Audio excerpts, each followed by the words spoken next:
তানভীর প্রতিদিন অদ্ভুত প্রশ্ন করে, আকাশ নীল কেন? পিঁপড়া কি ঘুমায়? পানি ভেজা কেন? মা বলেন খাও আগে। কিন্তু তানভীর থামে না, সে নিজেই উত্তর খোঁজে। একদিন তানভীর রান্নাঘরে ভিনেগার আর বেকিং সোডা মিশিয়ে দিল। বিশাল ফেনা উঠে ছাদ ছুঁয়ে ফেলল।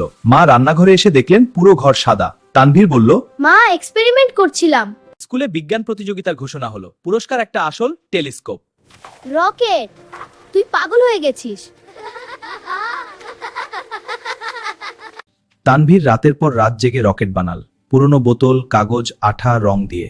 মা চা দিয়ে গেলেন, মাথায় হাত রাখলেন। মিতু তুগুমল, 3 দিন পর রকেট তৈরি। থাম, কাঁদিস না। সমস্যা সমাধানই বিজ্ঞান। তানভীরের রকেট প্রথম পুরস্কার জিতল। টেলিস্কোপ পেয়ে সে রাতে ছাদে গেল। প্রথমবার নিজের চোখে দেখল চাঁদের গর্ত, তারার ঝাঁক। মিতু পাশে বসে চিপস খাচ্ছে। 2 বন্ধু মিলে আকাশ দেখল।